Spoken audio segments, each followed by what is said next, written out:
بسم الله الرحمن الرحيم. السلام عليكم ورحمة الله تعالى وبركاته.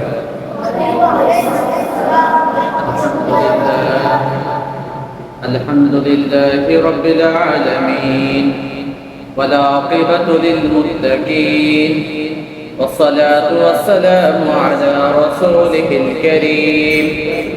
اللهم إنا نسألك السداد والتوفيق. أعوذ بالله من الشيطان الرجيم. ما كان محمد أبا أحد من رجالكم ولكن رسول الله وخاتم النبيين وكان الله بكل شيء عليما. فقد قال النبي صلى الله عليه وآله وسلم: أنا خاتم النبيين لا نبي بعدي. وقال عليهما الصلاة والسلام: من أحب سنتي فقد أحبني ومن أحبني كان معي في الجنة.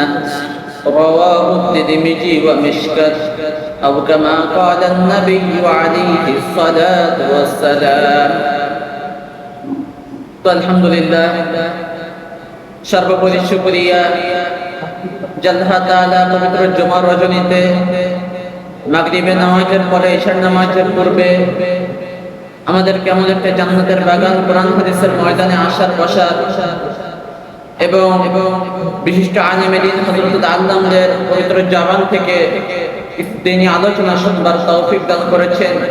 সেই মহান রব্বুল ইজ্জত ওয়াল জালালের দরবারে আমাদের দিল থেকে, আমাদের অন্তর থেকে, আমাদের অন্তরের স্থল থেকে কালিমাতুশ শুকরিয়া আদায় করছি। সকলেই জোরে সোরে বলি আলহামদুলিল্লাহ। বিশ্বনবী সরকারের তো আদম যে নবীকে সৃষ্টি না করলে আল্লাহ সুবহানাহু ওয়া তাআলা কোন প্রাণীকুলকে সৃষ্টি করতেন না। সেই মহামানব সরকারের তো আদম আখিরি নবী সাইয়্যিদুল মুরসালিন খাতামুন নবিয়্যিন রাহমাতাল লিল আলামিন মহামানব ওই সুদূর মদিনা মুনাওয়ারার সবুজ গম্বুজের নিচে যে সোনালী ঘেরা রওজা আতাহার, ওই রওজা আতাহারে যে রওজা ওয়ালা ঘুমিয়ে রয়েছেন, রওজা আতাহারে আমাদের দিল থেকে দুরূদ ও সালাম পেশ করছি। সকলেই বলি সাল্লাল্লাহু আলাইহি ওয়াসাল্লাম। হযরত আবু বকর সিদ্দিক রাদিয়াল্লাহু তাআলা আনহু তাহফিজুল কুরআন মাদ্রাসা কর্তৃক আয়োজিত সাপ্তাহিক কুরআন মাস অনুষ্ঠানে উপস্থিত মুহতারাম সম্মানিত সভাপতি, প্রধান অতিথি, বিশেষ অতিথিবৃন্দ, উপস্থিত আছেন আমাদের মুরব্বিনে কেরাম, বিশিষ্ট ইসলামী চিন্তাবিদ, সুমধুর কণ্ঠস্বরের অধিকারী, সুরের ভুবন ও আল আরাফা শিল্পী গোষ্ঠীর সম্মানিত সুযোগ্য মুহতারাম পরিচালক মহোদয় জনাব শিল্পী মোহাম্মদ আরিফুল ইসলাম খুলনা।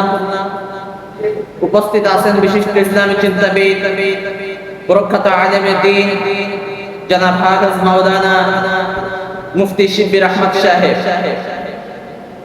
উপস্থিত আছেন আমাদেরই বড় ভাই জনাব ভাই মোহাম্মদ রাসেল। এছাড়াও উপস্থিত আছেন আমন্ত্রিত মেহমান বৃন্দ, মাদ্রাসার সম্মানিত উস্তাদ আসাতিজা কেরাম এবং মাদ্রাসার সম্মানিত আজিজ আমখুদা। কিছুক্ষণ আগে কালামে পাক থেকে একখানা আয়াত তেলাওয়াত করেছি। কোরআনুল কারীমের 33 নম্বর সূরা, সূরাতুল আহজাবের 24 নম্বর আয়াত। সেখানে আল্লাহ তাআলা নিজেই ঘোষণা দিচ্ছেন: মা কানা মুহাম্মাদুন আবা আহাদিম মিন রিজালিকুম ওয়ালাকিন রাসূলুল্লাহি ওয়া খাতামান নাবিয়্যিন ওয়া কানা আল্লাহু বিকুল্লি শাইইন আলীমা। মুহাম্মদ সাল্লাল্লাহু আলাইহি ওয়াসাল্লাম তোমাদের কোনো পুরুষের পিতা নন। মা কানা মুহাম্মাদুন আবা আহাদিম, মুহাম্মদ সাল্লাল্লাহু আলাইহি ওয়াসাল্লাম তোমাদের কোনো পুরুষের পিতা নন। তাহলে এখানে পুরুষ বললেন কেন? বলতে পারতেন তোমাদের কারণে পিতা নেন, এখানে মহিলাদের পিতা বানিয়ে দিলেন, আমাদের পিতা নেন কেন? কারণ যে হুজুরের 3টা ছেলে ছিল, তারা ছোটবেলায় ইন্তেকাল করেছে এবং যে 4টা মেয়ে ছিল। এই কারণে মুফাসসিরিনে কেরাম এদিক থেকেই বলেন যে তোমাদের কোন পুরুষের পিতা না। মহিলাদের পিতা আম্মা জান ফাতিমাতুজ জোহরা রাদিয়াল্লাহু তাআলা আনহা। এদিক থেকে উনি ওটা বলেন নাই যে তোমাদের কারোর পিতা নেই, কথা বলেন না, বলছে তোমাদের কোন পুরুষের পিতা না। ওয়ালাকিন রাসূলুল্লাহি ওয়া খাতামান নাবিয়্যিন, এবং তিনি হলেন আল্লাহ কর্তৃক প্রেরিত একজন নবী, শেষ নবী, সর্বশ্রেষ্ঠ নবী এবং একজন রাসূল। তাহলে সর্বশেষ নবী, সর্বশ্রেষ্ঠ নবী এই বিষয়ে হুজুর সাল্লাল্লাহু আলাইহি ওয়াসাল্লামের হাদিস, হুজুর সাল্লাল্লাহু আলাইহি ওয়াসাল্লাম আমাদেরকে কি বলতেছেন? قال رسول الله صلى الله عليه وسلم أنا خاتم النبيين لا نبي بعدي। হুজুর সাল্লাল্লাহু আলাইহি ওয়াসাল্লাম বলেন যে আমি শেষ নবী, আমার পরে আর কোনো নবী আসবে না, আমার পরে আর কোনো নবী হিসেবে আসবে না, আমার উম্মত হিসেবে আসবে। তা আমরা জানি যে হযরত ঈসা আলাইহিস সালাম দুনিয়া আসবেন, কিন্তু তিনি ঈসা আলাইহিস সালাম নবী হিসেবে আসবেন না, আসবেন আমাদের নবীর একজন উম্মত হিসেবে। আমি শেষ নবী, আমার পরে কোনো নবী আসবে না, নবী শেষ নবী। আমার আগের আলোচক তিনি আলোচনা করে গেছেন, যেহেতু সিরাতের মাস চলতেছে, 12 রবিউল আউয়াল মাস চলতেছে, এই বিষয়ে রাসূল